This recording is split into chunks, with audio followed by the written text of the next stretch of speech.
At my husband's memorial, my daughter-in-law Victoria whispered in my ear, "You'll join him soon, old woman." I just smiled sadly at her cruel words.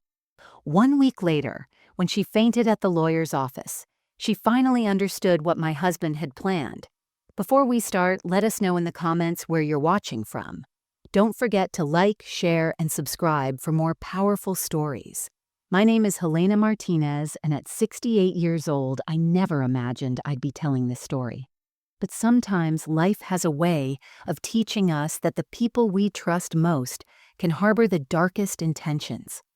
I want you to understand who I was before everything changed, before the betrayal that nearly destroyed me, but ultimately revealed the greatest gift my late husband ever gave me.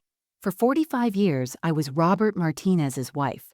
We built our life together brick by brick, starting with nothing but love and determination. I was the woman who woke up at 4 in the morning to prepare lunch boxes for my 3 boys, then headed to my first job at the hospital cafeteria. After 8 hours of serving meals, I'd rush to my evening shift at the grocery store, coming home just in time to help with homework and tuck my sons into bed. Robert worked construction during the day and took night classes to become a contractor. We were a team, always had been. Our house wasn't just a building, it was our masterpiece. Robert laid every brick in the foundation himself, while I mixed mortar and handed him tools. The kitchen where I cooked thousands of meals had cabinets Robert built with his own hands.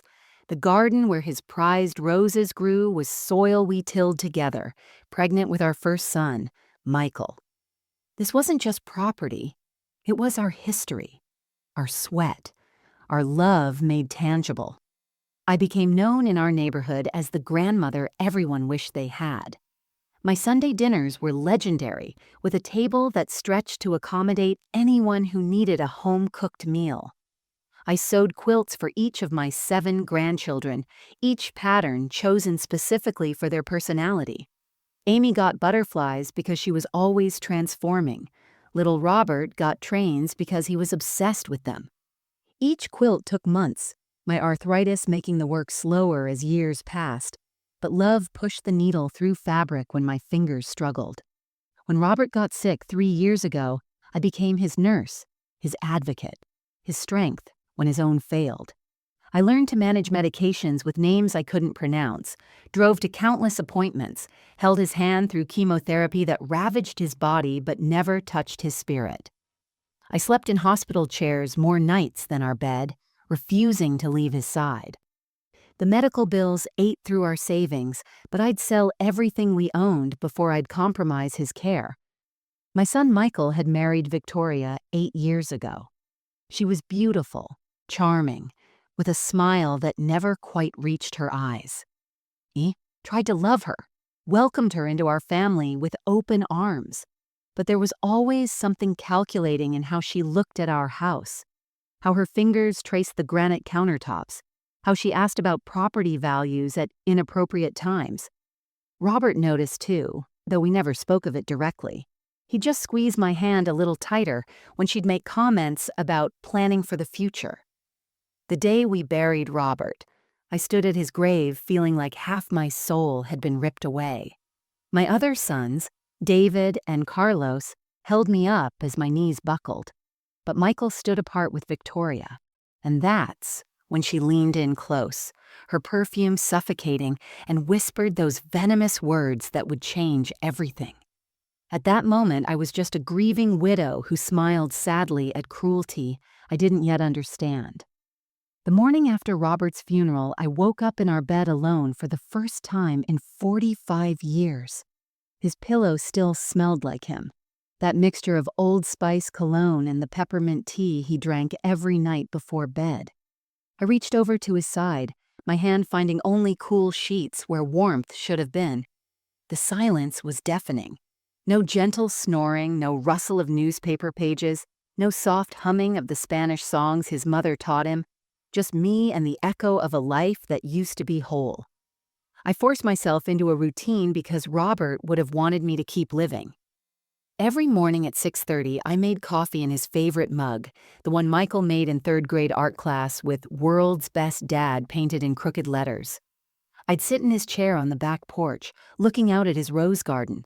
Those roses were his pride and joy, 27 bushes, each one planted for a special occasion.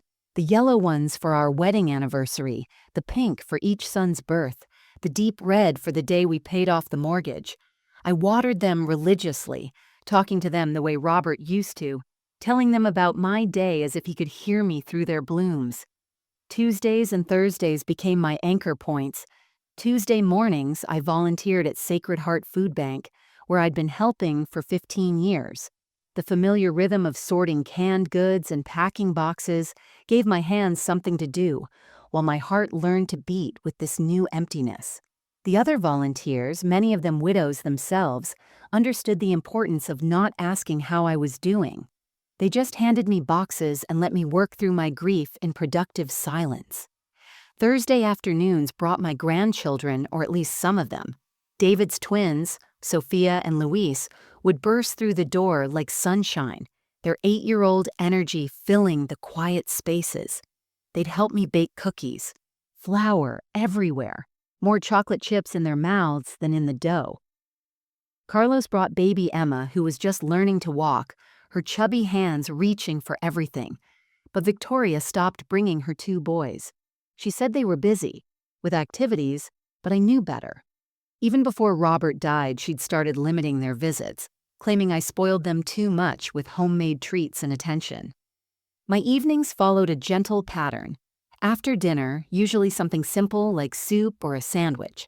Since cooking for one felt wrong, I'd settle into the living room with our photo albums. Page by page, I'd revisit our life. Our wedding in 1979, me in a dress I'd sewn myself.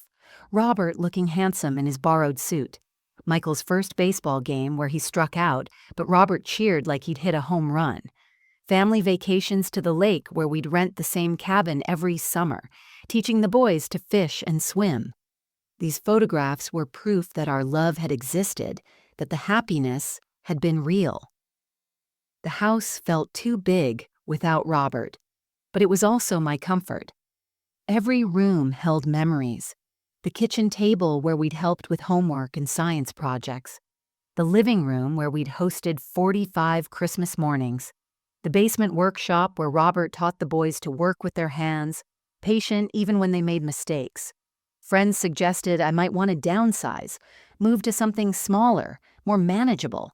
But how could I leave the place where Robert's presence still lingered in every corner? Financially, I was managing. Robert's pension from 30 years in construction and our Social Security covered the basics. The house was paid off, our one triumph being that we owned it free and clear.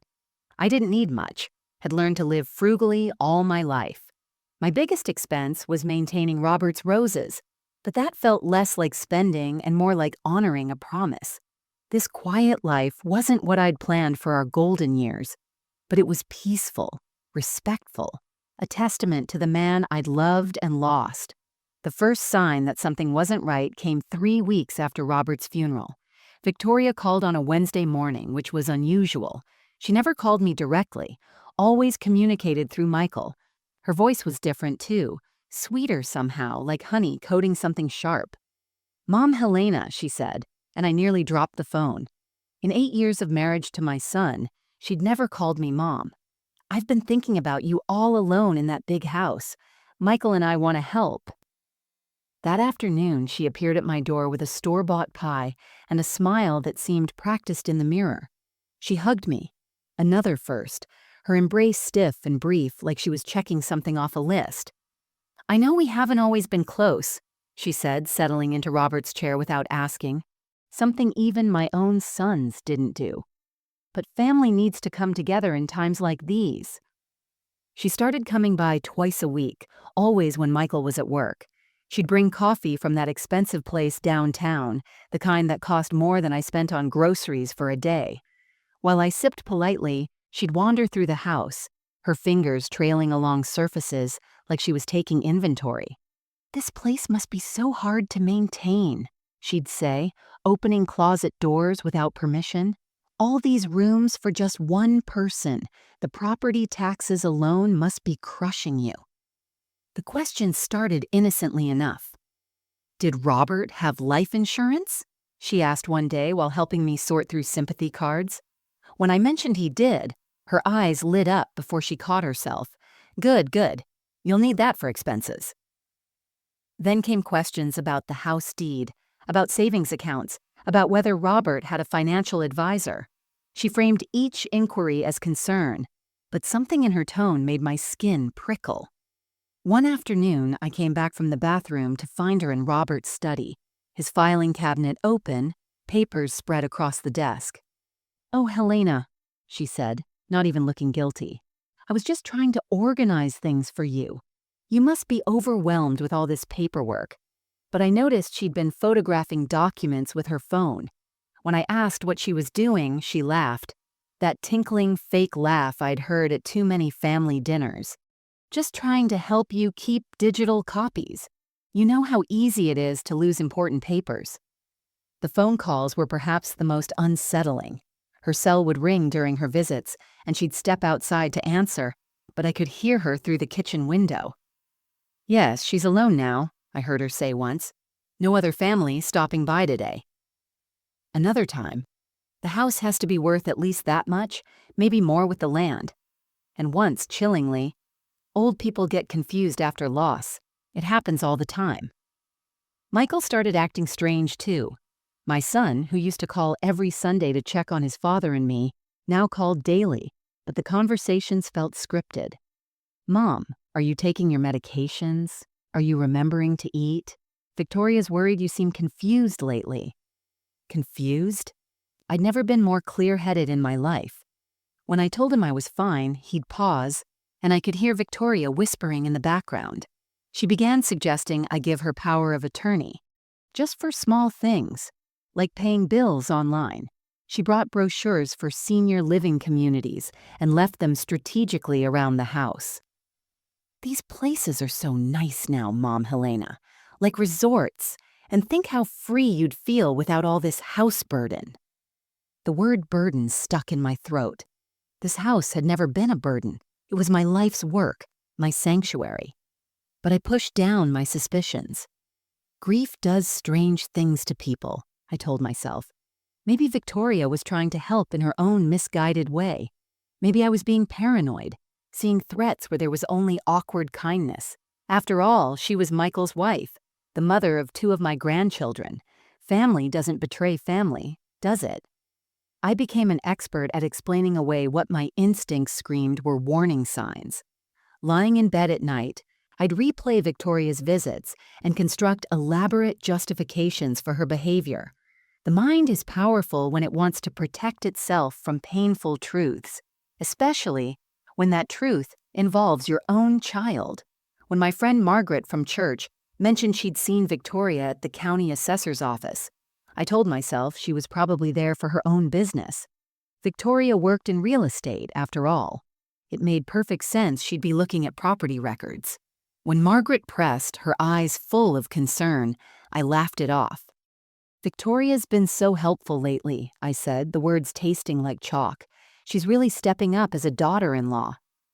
Margaret's doubtful expression haunted me, but I pushed it away. My son David called one evening, worried. "Mom, Michael told me Victoria's been helping with your finances. Are you sure that's a good idea?" I could hear the careful way he chose his words, trying not to offend his brother while protecting me. "David, sweetheart," I said, forcing brightness into my voice. "Victoria's just organizing some papers. You know how your father kept everything in those old filing cabinets?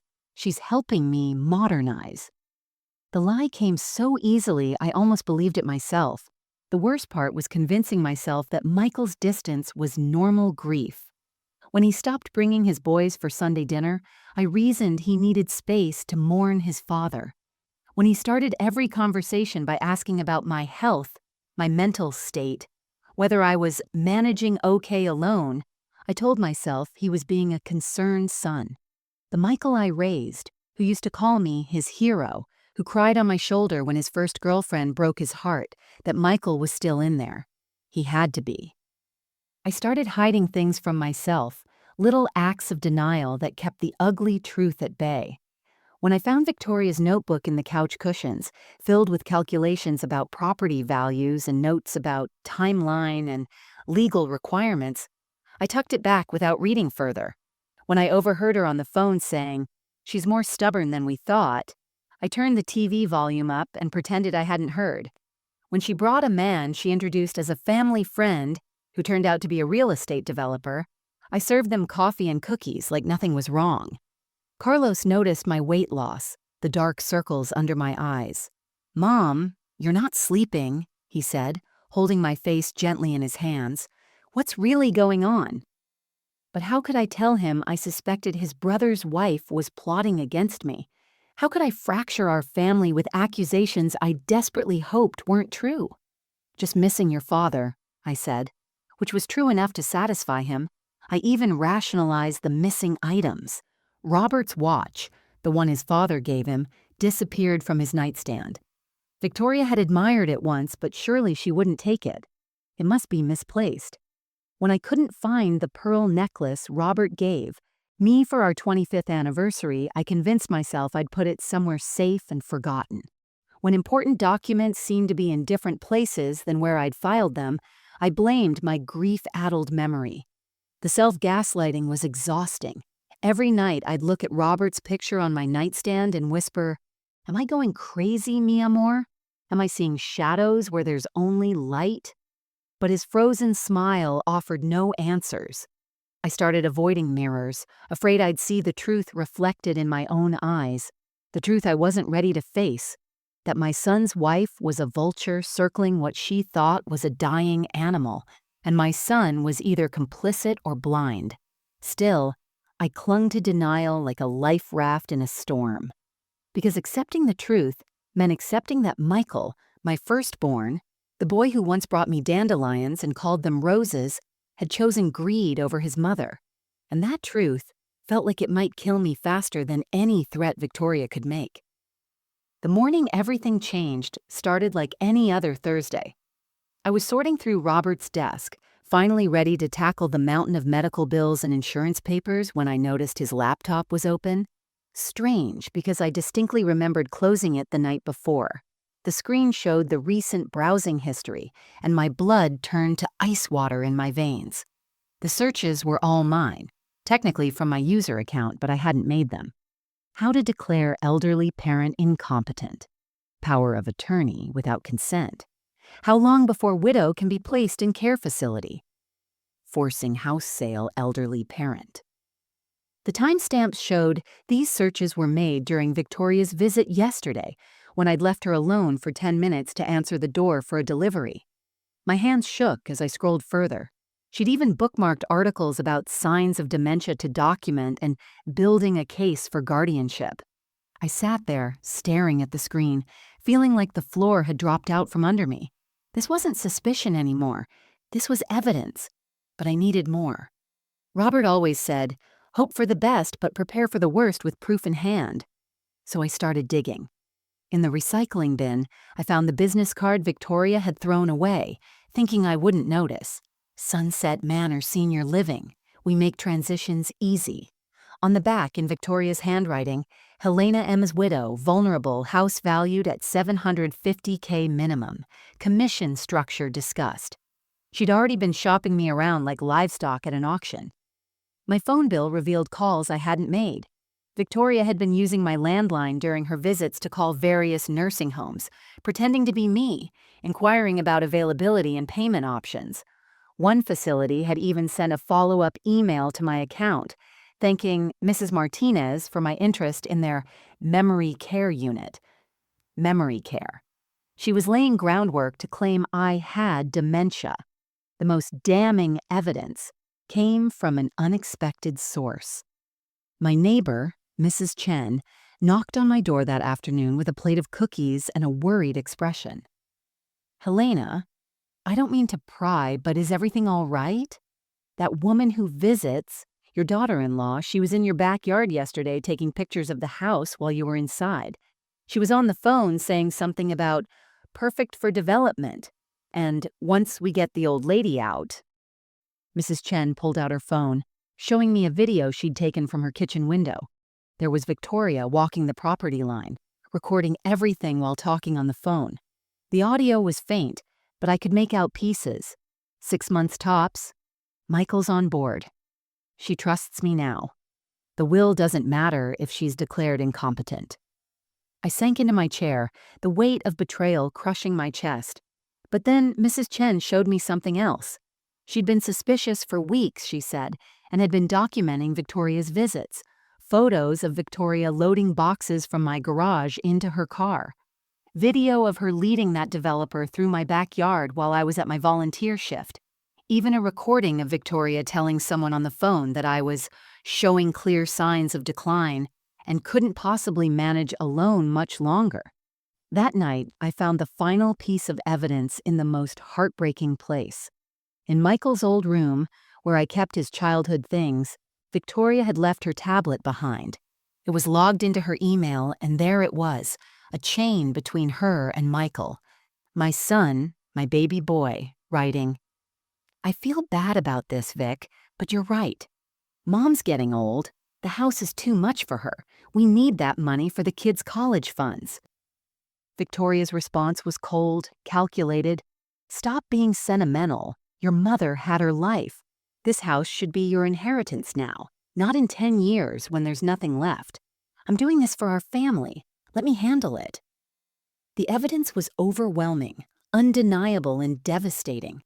I sat surrounded by proof of conspiracy, my hands steady now despite my breaking heart. They weren't just planning to take my house. They were planning to take my freedom, my dignity, my life as I knew it. I chose to confront Victoria on a Sunday, right after what I knew would be our last family dinner together. Michael had actually come, probably at Victoria's insistence to keep up appearances. My other sons were there too with their families, the house filled with laughter and the smell of my famous pot roast. Victoria played the devoted daughter-in-law perfectly, helping serve dinner, complimenting my cooking, even hugging me in front of everyone. The performance made me sick. As everyone moved to the living room for coffee and dessert, I asked Victoria to help me with something in Robert's study. She followed eagerly, probably thinking I was finally ready to sign something.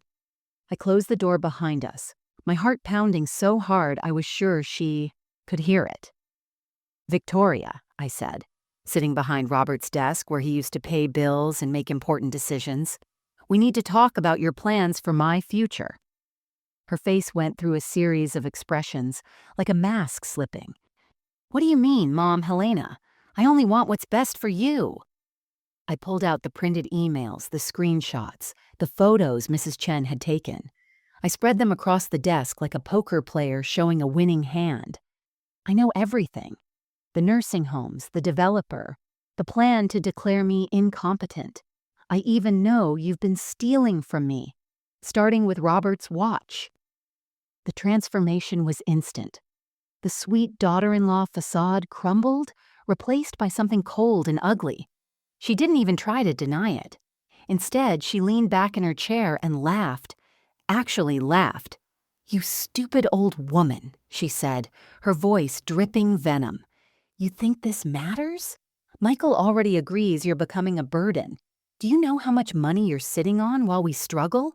This house is worth a fortune, and you're one person rattling around in it like some senile ghost." "This is my home," I said, my voice stronger than I felt. "Robert and I built this with our own hands." "Robert's dead." Victoria slammed her hand on the desk. "He's gone, and you're going to join him soon anyway. What's the point of you hanging on? You've had your life. This house should be ours now, not in 10 years when you finally have the decency to die." The words hit like physical blows.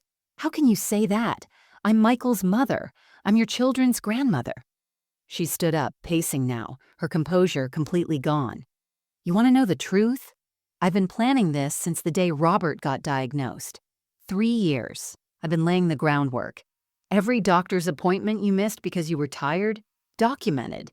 Every time you called Michael by David's name, written down. Every bill you paid late because you were grieving, evidence of mental decline." Michael does what I tell him," she interrupted. "He's weak. just like his father was, all sentiment and no spine. I had to convince him you were losing it, but now he believes it. He even thinks moving you to a home is his idea, to protect you. She pulled out her phone, showing me texts from Michael. See? Your precious son is ready to sign the papers. We've already talked to a lawyer about guardianship.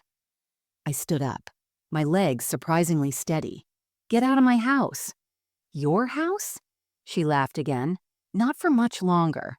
I've got enough documentation to have you declared incompetent within 6 months. Your own son will testify that you've been confused, forgetful, unable to manage your affairs. Who's going to believe a grieving old widow over her concerned family? She moved toward the door, then turned back. You should have just died with Robert. It would have been cleaner. But don't worry, Helena. Sunset Manor is actually quite nice. They'll keep you medicated and comfortable while we sell this place and finally live the life we deserve. Victoria, I called as she reached for the doorknob. There's something you should know. She paused, impatient. What? I smiled, really smiled. For the first time since Robert's funeral. My husband was a very smart man, and he never trusted you. The flicker of uncertainty in her eyes was worth everything. She slammed the door behind her, and I heard her telling Michael we were leaving immediately, that I'd been confused and aggressive.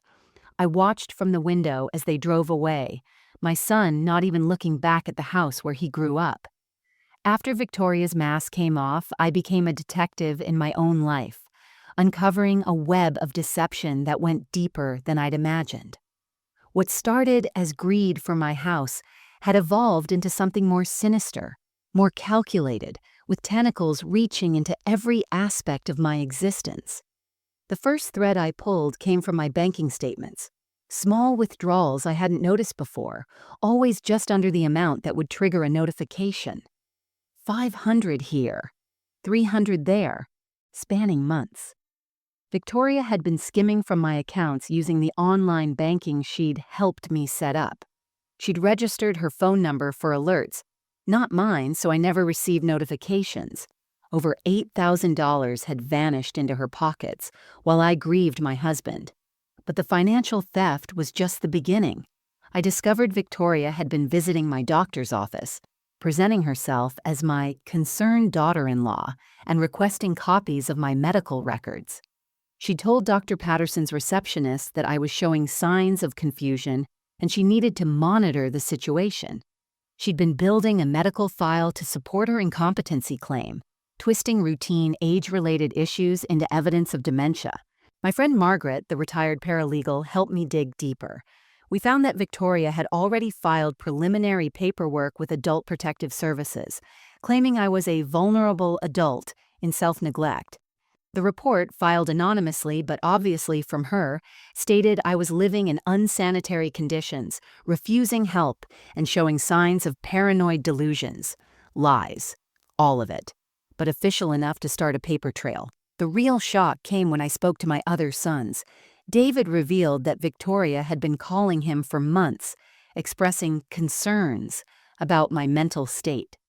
She said you'd been calling her at strange hours, confused about where Dad was, that you'd left the stove on multiple times, David told me, anger flashing in his eyes. I knew something felt wrong about it, but she was so convincing, Mom. She even cried. Carlos had received similar calls, but with a twist. Victoria had suggested that if they didn't act soon, I might do something drastic in my grief. She'd planted seeds of fear that I might hurt myself, making them think putting me in a facility was for my own safety. She'd been playing my children against each other, using their love for me as a weapon. The developer, Thomas Richardson, was more than just interested in my property. I discovered he and Victoria had a signed agreement, dated 2 months before Robert's death. If she could deliver my house within a year, she'd receive a finder's fee of $50,000 plus 3% of the sale price. My home wasn't just valuable. It was the last large plot in a neighborhood slated for luxury condos. Richardson had already drawn up plans to demolish my house and build 12 units. Mrs. Chen helped me uncover another disturbing fact. Victoria had been spreading rumors in the neighborhood, telling people I was becoming difficult and paranoid. She'd even suggested to several neighbors that they should keep an eye on me and report any unusual behavior. She was trying to turn my own community into unwitting spies, building a case that I was a danger to myself. The most chilling discovery came from Robert's oncologist. When I called to thank him for Robert's care, he mentioned something odd. "Your daughter-in-law was very interested in your husband's prognosis timeline," he said carefully. "She called multiple times asking how long he had, whether his mental capacity would decline, if he might change his will in his final days. I found it unusual." She'd been planning this before Robert was even gone, calculating how long she'd have to wait, preparing for the moment I'd be alone and vulnerable. Every kind gesture during his illness had been reconnaissance. Every offer of help had been gathering intelligence. I sat in my kitchen, surrounded by evidence of a conspiracy that had been 3 years in the making. Victoria hadn't just wanted my house. She'd wanted to erase me, to make me disappear into a facility while she profited from the life Robert and I had built, and she'd nearly succeeded in turning my own family into accomplices. That night, after uncovering the full scope of Victoria's conspiracy, I collapsed in Robert's chair and broke completely. The dam I'd built to hold back my grief, my rage, my devastation, crumbled all at once. I sobbed until my ribs ached, until my throat was raw, until there were no tears left, only dry, gasping heaves that shook my entire body. The photo albums I'd been finding comfort in now mocked me from the shelf. I pulled out Michael's baby book, tracing his tiny handprint in ink, remembering the moment the nurse pressed his newborn palm to the page. "He's perfect, Mrs. Martinez," she'd said. Where was that perfect baby now? How had he become a man who would betray his mother for money? I found myself on Michael's childhood bedroom floor, surrounded by his things, his little league trophies, the ones Robert and I cheered ourselves hoarse to help him win. The science fair ribbon from 5th grade when we'd stayed up 3 nights straight helping him build a volcano. His high school graduation cap, which I'd kept because I was so proud. Each item felt like a knife twisting deeper. I'd given everything to raise this child, and he'd chosen Victoria's greed over my love. The memories came flooding back, each one more painful than the last. Michael, age 7, bringing me breakfast in bed on Mother's Day. Orange juice sloshed everywhere, toast burned black, but his face beaming with pride. Michael at 16 crying in my arms when his first girlfriend broke his heart saying, "Mom, you're the only one who really loves me." Michael at his wedding, dancing with me to Wind Beneath My Wings, whispering, "Thank you for everything, Mom. I hope I can be half the parent you are." I crawled to my bedroom, to the closet where Robert's clothes still hung. I buried my face in his favorite flannel shirt, breathing in the fading scent of him, and screamed. Screamed for the husband who wasn't here to protect me. Screamed for the son I'd lost to greed. Screamed for the violation of trust, the theft of not just money, but of safety, dignity, and family. "You promised, Robert," I sobbed into his shirt.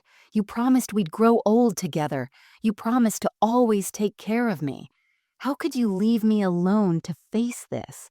The injustice of it all crashed over me. We'd done everything right, worked hard, saved money, raised our children with values, built a home filled with love. And this was our reward? To have vultures circling before Robert's body was even cold? I found myself in the kitchen at 3 in the morning, standing where I'd cooked thousands of meals for my family. The Thanksgiving dinners where Victoria complained my turkey was dry while eating 3 helpings. The birthday cakes I'd made for her children, staying up late to get the decorations perfect because I wanted to be the grandmother they'd remember fondly. Every sacrifice, every gesture of love had been gathering intelligence for her plan. The weight of 70 years crashed down on me. My bones ached. My heart literally hurt in my chest. And for one dark moment, I understood why Victoria thought I'd be easy to defeat. I was old. I was tired. I was alone. Maybe it would be easier to just give up, to let them win, to disappear into whatever facility they'd chosen and wait to join Robert. I collapsed at the kitchen table, the same table where Robert had proposed 46 years ago, where we'd helped with homework, hosted family meetings, played board games on rainy Sundays. My tears fell on the wood Robert had carefully refinished one summer, each drop feeling like another goodbye. I can't do this, I whispered to the empty house. I'm not strong enough. Not without you, Robert. They're going to win, and I'm going to lose everything we built together. The house creaked around me, settling in the night, and for once it didn't sound like home. It sounded like a prison, a trap, a monument to everything I was about to lose. Victoria was right about one thing.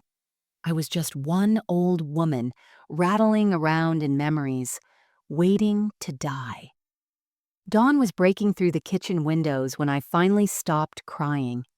I sat there, exhausted and empty, watching the light creep across Robert's rose garden. The red climber he'd planted for our 40th anniversary was blooming despite the neglect, reaching toward the sun with defiant beauty. That's when I noticed it. A letter taped to the window that I'd never seen before, positioned so it would only be visible when the morning sun hit at just this angle. My hands trembled as I opened the glass door and retrieved it. Robert's handwriting, shaky from the medication but unmistakably his. Para mi Helena, when you need me most. My darling wife, it began. If you're reading this, then Victoria has shown her true colors, and you're feeling alone. But you're not alone, my love. I've been watching her for 3 years, seeing what you were too good to see. Your heart is pure, Helena. You always believe the best in people. It's one of the reasons I fell in love with you. But I had to be suspicious for both of us. I sank back into my chair, Robert's words washing over me like armor. She thinks she's smart, but she underestimates you. She sees a grieving widow, but I see the woman who worked 2 jobs while raising 3 boys. I see the woman who learned English at night school while pregnant. I see the woman who fought the insurance company for my treatments and won. You are not weak, Helena. You are the strongest person I know. The letter continued. I've made arrangements. Call Chen and Associates. Ask for James Chen specifically. Tell him Robert's roses are blooming. He has everything you need. And Helena, my love, don't you dare let them take our home. That house is our love story written in wood and stone. Fight for it. Fight for us. Something shifted in my chest, like a key turning in a lock. I stood up, my legs steady for the first time in days. I walked to the bathroom and looked at myself in the mirror. Really looked. Yes, there were dark circles under my eyes. Yes, I'd lost weight. But behind the grief and exhaustion, I saw something else. I saw the woman who'd survived poverty in Mexico, the woman who'd crossed borders for a better life, the woman who'd built a home from nothing, raised 3 sons, and kept a dying man comfortable until his last breath. They want to play games with a grieving widow? I said to my reflection. Robert's letter clutched in my hand. They have no idea who they're dealing with. I showered, dressed in my good black dress, the one Robert always said made me look like a judge, and made myself a proper breakfast. Not the toast I'd been nibbling, but eggs and bacon and fresh coffee. I needed strength for what was coming. Margaret arrived at 9 sharp, as I'd requested. Helena, you sounded different on the phone. What's happened? I showed her Robert's letter, then laid out everything I'd discovered. Her eyes grew harder with each piece of evidence. Those bastards, she muttered, then caught herself. Sorry, Helena. No, I said firmly. That's exactly what they are, and we're going to stop them. We spent the morning creating a war plan. Margaret knew the legal system, having worked in it for 30 years. I knew my family, their weaknesses, their fears. Together, we were formidable. First thing, Margaret said, we document everything, every conversation, every threat, every lie. Second, we get ahead of their incompetency claim. You're going to see a neurologist. get a full cognitive evaluation, establish that you're completely sound of mind. I nodded, taking notes in the same notebook where I used to write grocery lists. And then, Margaret smiled, a shark's grin that reminded me why she'd been the most feared paralegal in the county. Then, my dear, we use Robert's secret weapon. Whatever James Chen has, it's going to be good. That afternoon, I watered Robert's roses, talking to them like he used to. We're not going down without a fight, mi amor. Your Helena is still here, and she's angry. James Chen's office was nothing like I expected. I'd imagined a cramped space with overflowing filing cabinets, but instead found myself in a sleek downtown suite with floor-to-ceiling windows. Chen himself, a man in his 40s with kind eyes behind wire-rimmed glasses, greeted me personally.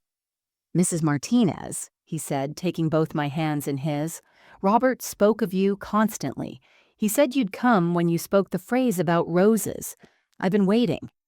He led me to a conference room where boxes of documents were already arranged. "Your husband was a brilliant man, Mrs. Martinez. He came to me 3 years ago, the day after his diagnosis. He knew Victoria would make her move once he was gone. The first document he showed me took my breath away. Robert created an irrevocable trust 2.5 years ago, before Victoria could claim he was impaired by illness or medication. The house, all bank accounts, investments, everything is protected in this trust. You're the sole beneficiary during your lifetime. After that, it's divided equally among the grandchildren. Not your sons, the grandchildren, but only when they turn 25. "Victoria gets nothing?" I asked. "Better than nothing," Chen smiled. "Robert left her exactly $1 in his will, with a specific note that this was intentional, not an oversight. It prevents her from contesting on grounds of being forgotten." But Robert's planning went deeper. Chen pulled out a laptop and showed me video after video. Robert had installed hidden cameras throughout the house months before his death, all perfectly legal since it was his property. There was Victoria going through our financial papers, Victoria taking jewelry from my bedroom, Victoria on the phone describing her plans to get the old woman out quickly. "The most damning evidence," Chen said, clicking another file, "is this." It was a recording of Victoria and Michael in Robert's hospital room, 2 days before he died. Robert appeared to be sleeping, but the audio was crystal clear. Victoria's voice: "He's almost gone. Your mother won't last 6 months without him. She's weak, dependent. We move fast, get power of attorney while she's grieving and confused." Michael's voice uncertain: "This feels wrong, Vic. Your father is leaving everything to her. Everything. You're his son. Don't you deserve something now instead of waiting for her to die? Think of our kids' futures." Chen paused the recording. There's more. Hours of it.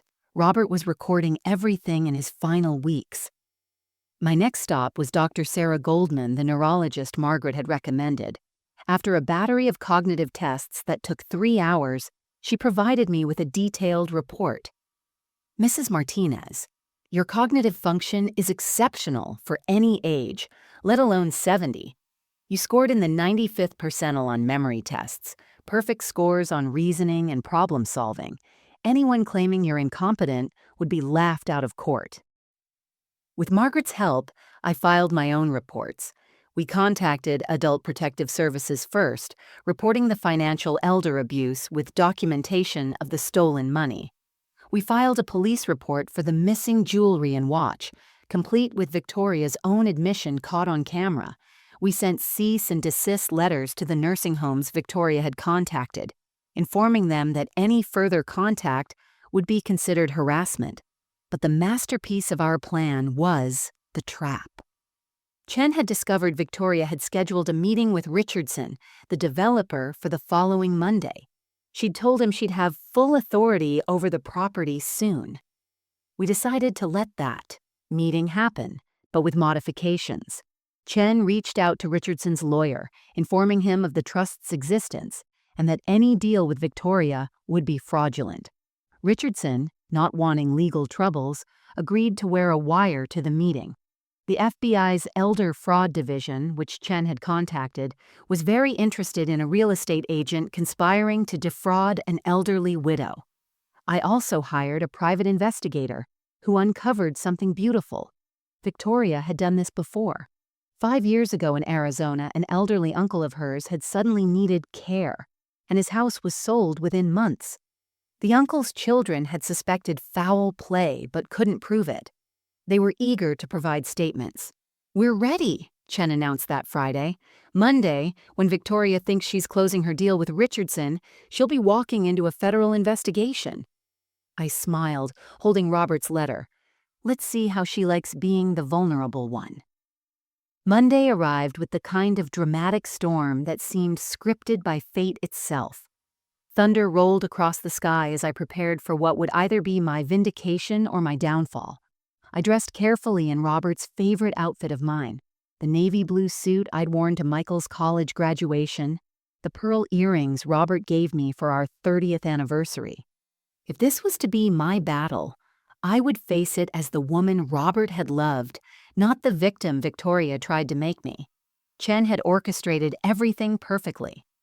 The will reading was scheduled for 2 o'clock at his office, but Victoria's meeting with Richardson was at noon at a coffee shop 3 blocks away. The FBI agents were already in position, dressed as customers, waiting for Victoria to incriminate herself on Richardson's wire. I sat in Chen's office, watching the clock, my hands steady despite the earthquake in my chest. At 12:30, my phone rang. David's name appeared on the screen.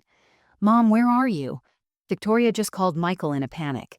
She said you've lost it, that you've hired lawyers to steal their inheritance. She's got Michael convinced you're having some kind of breakdown. "Tell Michael to be at Chen and Associates at 2 o'clock, I said calmly. "Tell him his inheritance is being discussed." "Mom, what's going on?" Victoria's saying crazy things about FBI and investigations. She sounds scared. Good, I thought.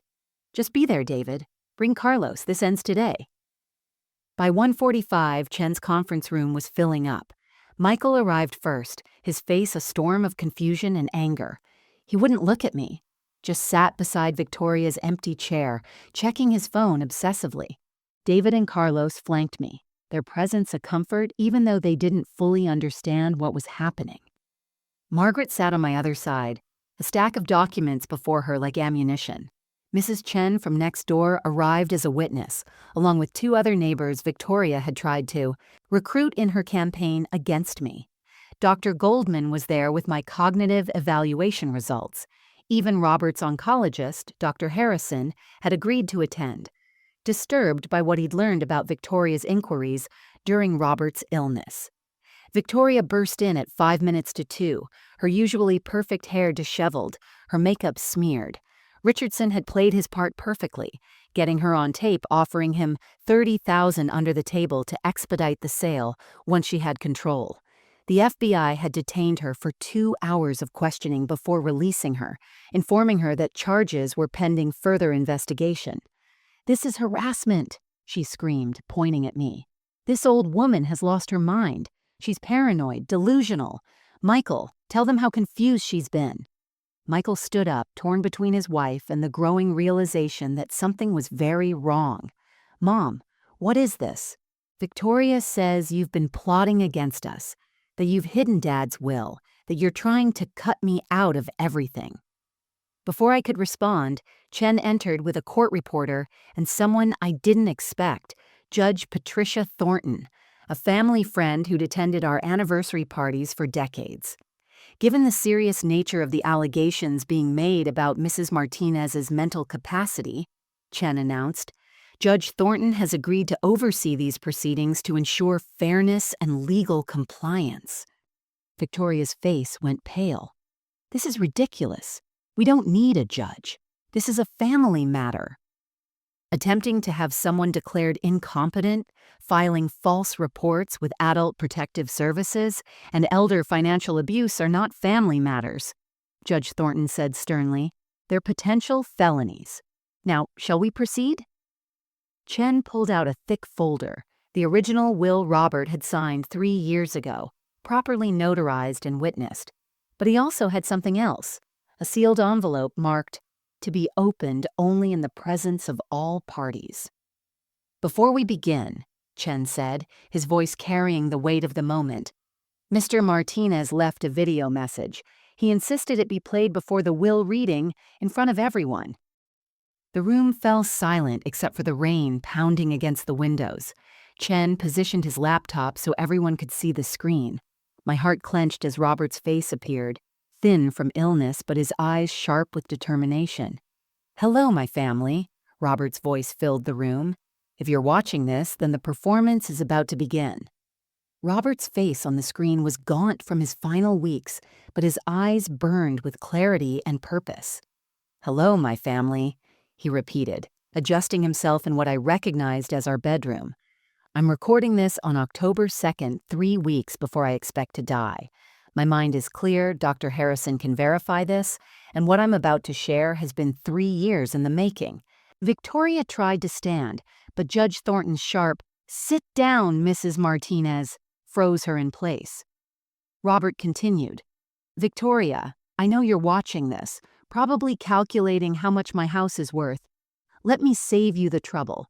It's worth $870,000 as of last month's appraisal. The life insurance is $200,000. Our savings account has $43,000. Are you salivating yet?" Michael's face was crumbling as he looked between the screen and his wife. "You thought you were so clever," Robert's voice hardened, "coming to my hospital room when you thought I was unconscious, discussing your plans to have my Helena declared incompetent. Yes, I heard everything. I recorded everything." The screen split, showing the hospital room recording of Victoria and Michael's conversation. The audio was crystal clear. Victoria's cold planning, Michael's weak protests, their agreement to move against me after Robert's death. "Michael, my son." Robert's image returned, and I saw tears on his face. "You broke my heart. Not because you wanted money. Money can be earned. But because you were willing to throw away your mother, the woman who sacrificed everything for you, for a woman who's been poisoning your mind." Chen clicked another file. Security footage from our house played, dated 3 months before Robert's death. Victoria was in our bedroom, going through my jewelry box, pocketing my mother's ruby ring. Another clip. Victoria photographing our financial documents. Another. Victoria meeting with Richardson in our driveway, pointing out where they could subdivide the property. "But here's what you didn't know, Victoria." Robert's face returned, and he was actually smiling. "I've been 12 steps ahead of you this entire time. The house? It's been in an irrevocable trust for 2.5 years. The bank accounts? Transferred to the trust. The life insurance? Paid directly to the trust. You can't touch any of it." Victoria's face had gone from pale to green. "This is fake. There's more," Chen interrupted, pulling out a document. "This is a contract between Mrs. Victoria Martinez and Thomas Richardson, signed 4 months ago while Robert was still alive, agreeing to sell the Martinez family home for development, pending her obtaining full legal authority. That's conspiracy to commit fraud." Agent Sarah Coleman from the FBI's Elder Fraud Division entered the room. "Mrs. Victoria Martinez, you're under arrest for conspiracy to commit elder fraud, filing false reports, and theft." She began reading Victoria her rights as another agent cuffed her. "Michael," Victoria screamed, tell them about your mother's confusion." But Michael was staring at another video Chen had started. Me from last week, completing complex cognitive tests with Dr. Goldman, scoring perfectly. Then Dr. Goldman herself stood up. "I've examined Mrs. Helena Martinez extensively. Any claim of incompetence is not just false, it's malicious fraud." "There's one more thing," Chen said, his voice cutting through Victoria's protests as the agents prepared to remove her. "Mr. Martinez's will." He read it aloud. "The house would remain in trust for me until my death, then be sold with proceeds split among all 7 grandchildren, but only when they reach 25. Michael, David, and Carlos would receive equal portions of the remaining assets, except for one special provision. To Victoria Martinez, I leave the sum of $1, and this message: I knew what you were the day my son brought you home. But I hoped I was wrong. I hoped you would love him truly. Instead, you turned him into someone I don't recognize. That dollar is more than you deserve, but it ensures you can never claim you were forgotten. The room erupted, Victoria screaming threats as she was dragged out, Michael collapsing in his chair, the full weight of his betrayal crashing down. David and Carlos stood protective beside me. But then came the biggest twist. Richardson stood up. "Mrs. Martinez, I owe you an apology, and I have something to share." He pulled out a check. "Victoria took $50,000 from me as a deposit on your house 6 months ago. Since the sale was fraudulent, this money legally belongs to you. But there's more. She's done this before. We found 3 other elderly victims in different states." The room went silent except for Michael's sobbing. The weeks following Victoria's arrest unfolded like a slow sunrise after the longest night of my life. The woman who'd whispered, "You'll join him soon," at my husband's memorial, was now facing federal charges, with 3 additional states filing their own cases. The FBI discovered she'd defrauded elderly victims of nearly $500,000 over 8 years, always targeting recent widows, always using the same playbook of manufactured incompetence and family manipulation. Michael stayed behind that day after everyone left Chen's office. For 3 hours, he sat across from me, unable to meet my eyes, tears streaming down his face. "Mom," he finally whispered, "I don't know how to ask for forgiveness when I don't deserve it." "You start by telling me why," I said, my voice steady though my heart ached. "Why did you believe her over your own mother?" The story that tumbled out was pathetic and human. Victoria had been working on him for years, pointing out how his brothers had successful careers while he struggled, how unfair it was that I'd helped David with his business loan but not him, conveniently forgetting that Michael had never asked. She'd convinced him that I favored his brothers, that I'd leave everything to them, that if he didn't act, his children would have nothing. "She made me believe you were getting confused, Mom. She'd tell me things you supposedly said or did, and I believed her because it was easier than believing I married a monster." I didn't forgive him that day, or the next week, or even the next month. Forgiveness, I learned, isn't a moment, but a journey.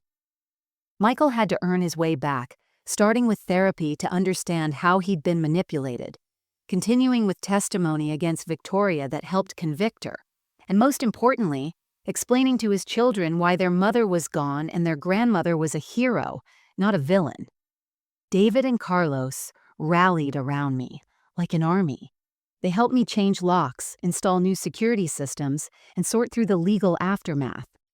Carlos's wife, Maria, moved in for a month to keep me company, bringing baby Emma, who filled the house with the laughter it desperately needed. David's twins became my constant companions, helping me tend Robert's roses and learning the stories behind each bush. The money Richardson returned, plus the funds recovered from Victoria's theft, went into a college fund for all 7 grandchildren. But I added a condition. They'd only receive it if they completed volunteer hours at senior centers, learning to respect and protect the elderly. I wanted them to understand that age doesn't diminish a person's worth or rights. Mrs. Chen became more than a neighbor. She became family. We started a weekly coffee tradition, sharing stories and watching out for each other. She helped me start a support group at the community center for elderly people facing family financial abuse. Within 3 months, we had 40 members, each with their own story of betrayal and survival. The house felt different now, but not empty. I redecorated Robert's study, turning it into a craft room where I taught quilting to other widows. The sound of sewing machines and laughter replaced the silence. His rose garden became a neighborhood attraction, with couples taking photos among the blooms. I even planted a new bush, a climbing yellow rose I named Justice. on the day Victoria was sentenced to 8 years in federal prison. Michael's children, Dylan and Connor, started visiting again, tentatively at first, then regularly. They'd been told terrible lies about me, but children have an instinct for truth. Dylan, the older one, said something that healed a piece of my heart. "Grandma, Mom always said mean things about everyone. But you only say nice things, even about people who hurt you. That's how I knew she was lying about you."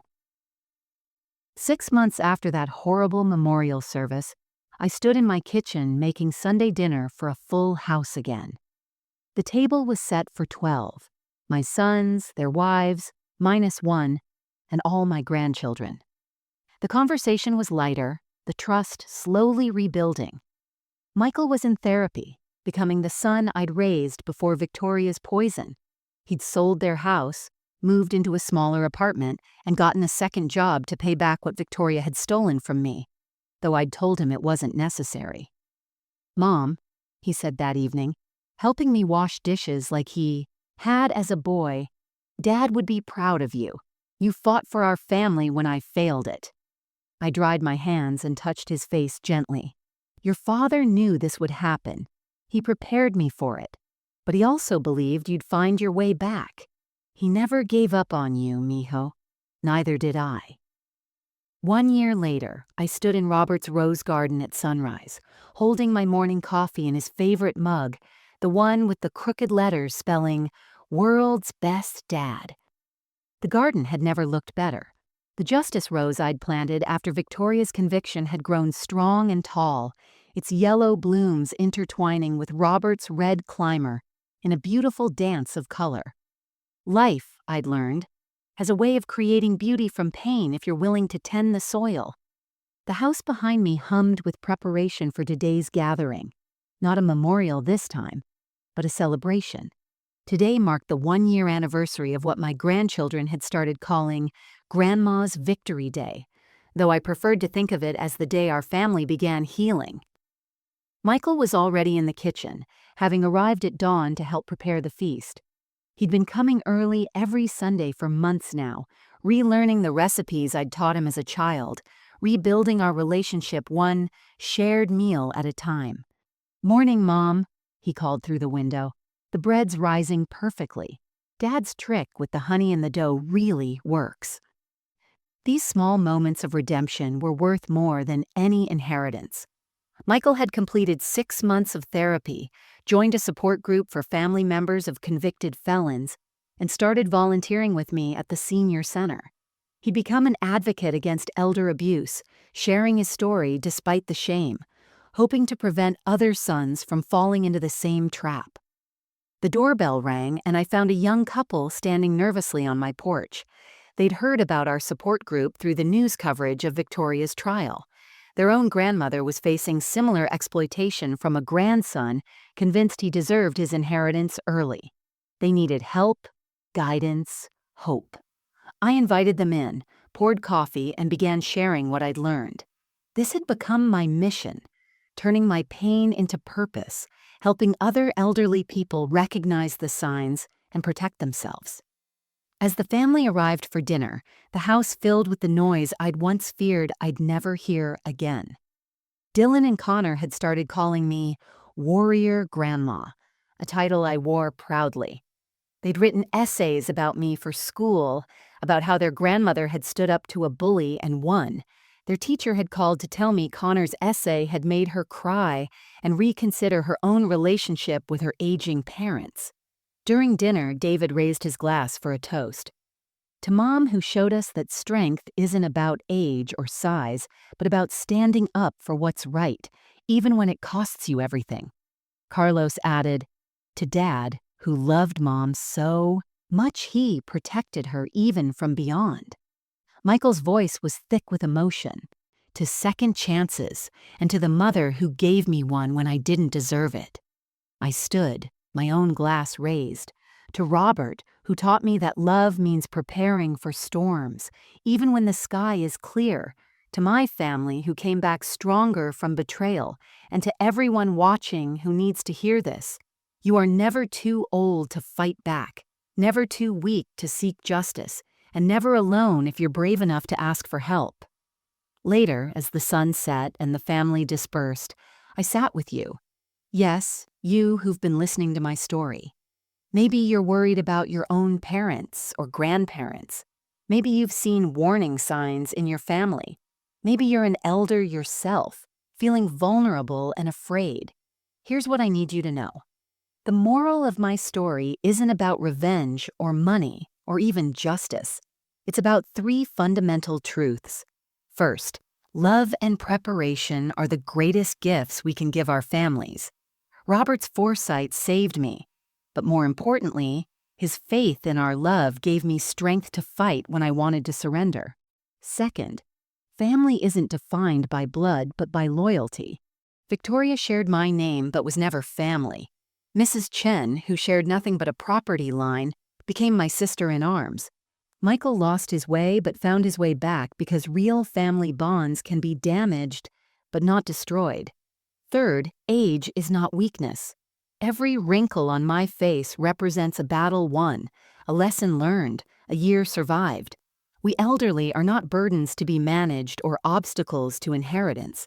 We are libraries of experience, towers of resilience, and when cornered, we are warriors with nothing left to lose and everything to protect. Now I turn to you with my call to action. What would you do if you discovered a family member was plotting against an elderly relative? Would you speak up or stay silent?